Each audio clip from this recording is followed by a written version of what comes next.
the mightiest empires in 3 years. They rededicated the temple. They rededicated the altar. And when we sing that song on Chanukah that we're going to be singing starting Tuesday night, for how many nights? 8 nights. Remember that song? Many of you love that song. You know that song? Ma Sur Yeshuati la la la la la la la la la. That song is the dedication of the altar. The rededication of the altar. Now 150 years later, Yeshua shows up. Now, some of you have been going on the internet and you're not sure what to believe anymore.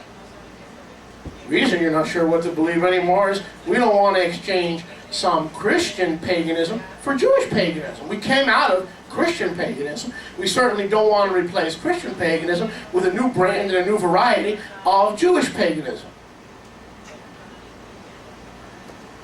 And so if Hanukkah is an invention of Judaism that has no basis in Scripture, we don't want to celebrate Hanukkah.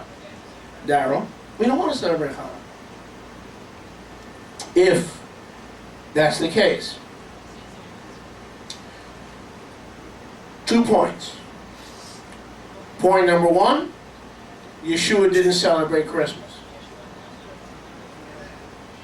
Point number 2, Yeshua did celebrate Hanukkah. Now that says it all. Now remember, what's amazing about Yeshua celebrating Hanukkah, he celebrated it and it was a relatively new holiday, kind of like our July 4th. When did our July 4th come into being? Our Independence Day. July 4th, 1776. 230 some odd years ago. It's a relatively new holiday. At the time of Yeshua's birth, Hanukkah was only 145, 150 years old, and it certainly was not one of the Moadim of Yahweh. It certainly was not found in Vayikra 23. And there are people who tell you if you cannot find the Moadim or the celebrations in Vayikra 23, it is not of Yahweh, and it should not be celebrated. And there are plenty of people who will teach you that, and there are plenty of people who will tell you that. But I'm not one of them. Again, this message, Chanukah Wings. Some of the greatest wings, like buffalo wings, chicken wings, some of the greatest food that Yeshua ever dished out was in honor of Hanukkah. And you don't have to be Jewish to love Levi's Jewish rye bread. And you don't have to be Jewish to love Chanukah. Not Chanukah, stop it. Stop it, Ephraim, stop it. Don't come in here cha cha cha cha like a Chinese fire drill. Cha cha cha cha cha cha. Como Chanukah. Some of the best food, teaching, spiritual manna, Chanukah wings, that Yeshua ever dished out was on Chanukah. And I'm just going to be led by the Ruach. So that was no-notes Passover. Then we had no-no Shavuot. Today, I'm not no-noting, no-noting, nothing. Today, I am winging it, therefore, Chanukah wings. Yochanan chapter 10. Let's see what Yeshua taught us. Number 1, did he celebrate it? Because if he didn't, we need to close the message right now and take our Chanukiot. And by the way, the Chanukiah is not a menorah. A menorah has how many branches? 7. A Chanukiah has how many branches? 8 plus the Shamish. And if you behave, and most of you are doing pretty good so far, next Shabbat I'll bring another one out of the closet. Menorah Gospel. And we'll look at the Chanukiah and we'll see all the scriptures as we go through each candle. You remember that one? Some of you remember the Menorah Gospel. See, it's good and it's bad to keep having the same Moadim and the same appointed times to keep coming up. There's good parts and bad parts. We celebrate the feast every year, repetition, repetition, repetition, repetition, repetition. The good part is we don't forget to obey Yahweh.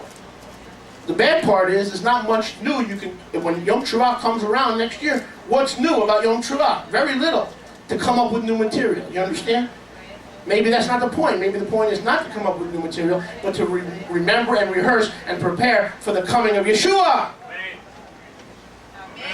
Amen. So, Chanukah Wings. This message, Chris, Chanukah Wings. Yochanan chapter 10. First, let's see if Yeshua thought this was a Jewish version of Christmas.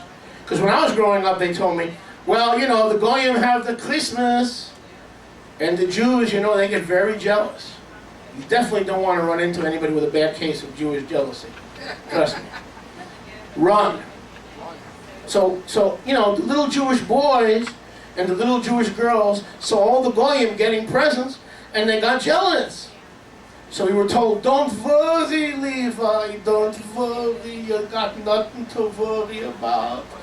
Your uncle Oivi and your grandma Anne is going to bring Faji a nice toy for the Chanukah. So we didn't have to worry because we had the Jewish Christmas. And the Goyim got toys on Christmas, and we, on the other hand, got toys and games during Chanukah. Do you know there are believers that actually believe that all Chanukah is Yahweh sending relief so the Jews don't feel jealous and envious? Let's look at Yochanan chapter 10. I had a message here, but I'm probably not going to use it.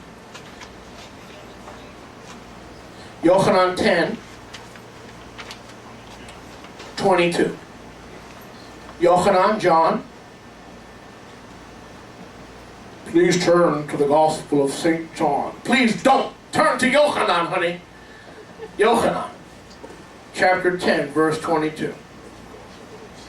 And it was in Yerushalayim. Now let's go King Jimmy, because I don't want you to think I'm cheating.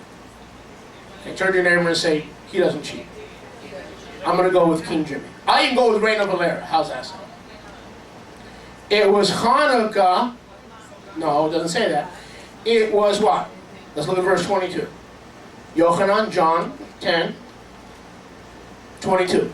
It was in Yerushalayim, Jerusalem, at what? The dedication. Is that what it says in the King James? Yes. Is that what it says in Reina Valera? Yes. It was in Yerushalayim at the dedication. Dedication of what? Yeshua was in Yerushalayim during the dedication. The dedication of what? The Empire State Building? What? The rebuilding of the World Trade Center?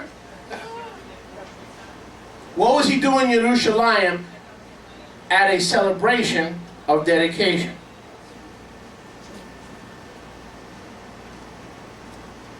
Next week, Marcel. Not this week. I'm winging it. Look at verse 22. It was at Yerushalayim at Chanukah. It was winter. So he was in Yerushalayim at the Feast of Dedication, meaning Yeshua made it his business to be where?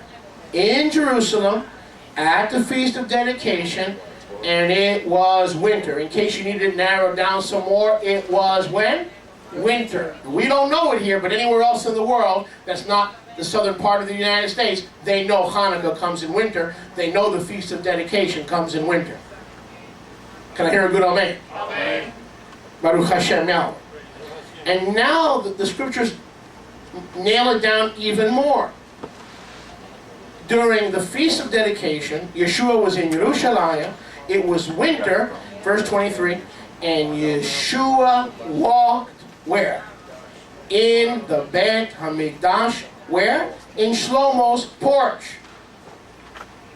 So, in other words, what was Yeshua doing in Yerushalayim in winter at the Feast of Dedication? In the temple, he was celebrating the Feast of the Dedication of the altar away from Zeus and back to Yahweh. That the Maccabees enter the temple, they cleanse the temple, they cleanse the altar, they cleanse the precincts, and they rededicated it to Yahweh away from Zeus 3 years after the altar had been desecrated. Now last time I checked, the Besorah of Yochanan is in the Bible. Amen. There we see Yeshua celebrating Chanukah. It was winter. He was in Shlomo's porch. Hello? I said Shlomo's porch. He was in Shlomo's porch in winter. He was in the Bet HaMikdash, or the house of holiness, the temple. And so if he was in the Bet HaMikdash on Chanukah in Yerushalayim, obviously, even though it wasn't a moed listed in the Torah, Yeshua knew it was important to commemorate and it was important to celebrate, because he knew, now listen carefully, he knew the significance that most Christians have no idea why they should celebrate Hanukkah. They just think Yahweh felt sorry for the Jews, so he sent another day to receive matanot.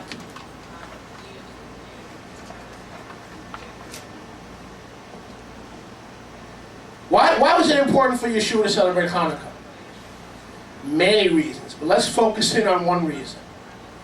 If that altar had not been cleansed by Yehuda HaMaccabee, the son of Matidyahu, and Shimeon, his brother, and all the Maccabim, and had remained a Greek temple of paganism and abomination to Yahweh, then Yeshua could not have been born and enter the temple the way the prophecy said that he would come and cleanse his temple, and that he would come to his temple. Go to Malachi 3.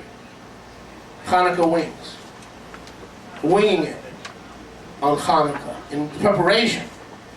But I enjoy winging it. I'm a good winger. Turn to your neighbor and say, he's a right winger.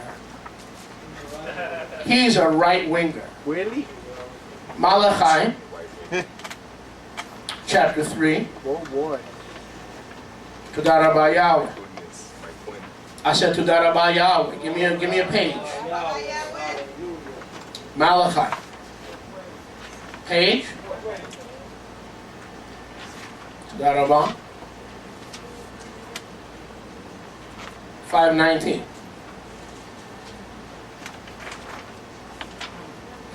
Malachi 3:1, written 500 years before Yeshua was born. The prophet prophesied of the coming of Mashiach to his temple on earth. Watch. Behold, I send my messenger, Malachi 3. Malachi 3. Behold, I send my messenger, and he shall prepare the derech before me. That's Yochanan HaMatbil, John the Immerser. And the master, that's Yahweh, the master whom you seek, shall suddenly come to his hekel. The master whom you seek shall suddenly come to his hekel. Hekel is another way of saying temple. Who is coming to his temple?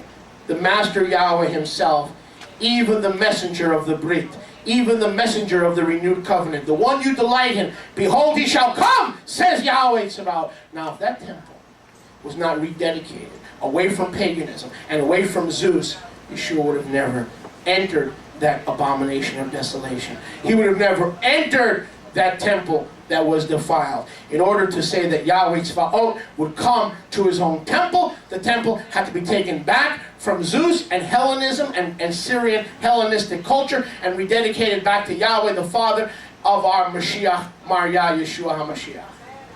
Somebody give him praise. Amen. Hallelujah. So Yahweh used the Maccabim to cleanse the temple so prophecy could be fulfilled. Are we on? Are we going? There it is. The temple had to be cleaned. The temple had to be rededicated, or Yeshua would not have walked into the abomination of desolation. Now, I got a lot to cover, and if I cover too much, then I'm winging it too much. So I don't want to wing it too much, but I want to wing it enough so I can kind of stay here with the flow. Most scriptures, or a lot of prophetic scriptures, let's change that.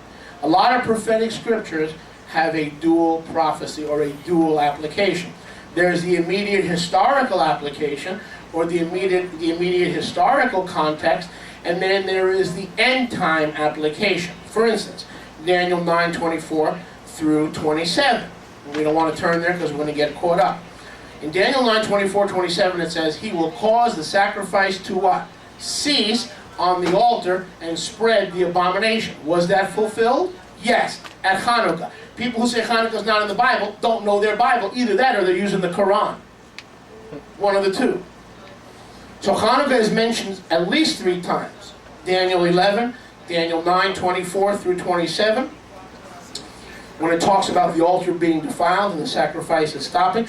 Antiochus Epiphanes caused the sacrifices in the temple to stop, and Yahweh raised up the Maccabim, and through the Maccabim the temple was cleansed, and the service and the sacrifice and the altar was restored to Yahweh. Can I hear a good amen? Amen. And Yeshua held this day in the highest esteem. Because if the Son of Yahweh attends, bank on it. It's important. Now the Baptist minister may not show up for Hanukkah this year. Or the Presbyterian minister may not show up for Hanukkah this year. But guess what? Yeshua will always show up for Hanukkah. Because that was a day that was crucial to the coming of Yeshua HaMashiach. I said crucial. So, let's go back to Yochanan chapter 10. Now, we don't have time to go into Daniel today. I won't do that. Yochanan, back to Yochanan, to Darabah Yahweh. Yochanan, chapter 10. So, if we see Yeshua walking in the Beit HaMikdash, in Yerushalayim, at Hanukkah, in the winter, he even tells you what part of the temple. Shlomo's what? Porch. Baruch Hashem Yahweh. That sounds like a place I would have liked to visit. Shlomo's porch. Never been there, but I would like to visit. So that everything from verse 24 to the end of John 10 was given by Yeshua at Hanukkah. Would you agree? If Yeshua was in the temple, remembering the feast of the rededication of the altar and the temple away from Zeus, and the desolation of Antiochus Epiphanes, and he was dedicating those things back to Yahweh, he deemed it important enough, and some of his most important teachings were given to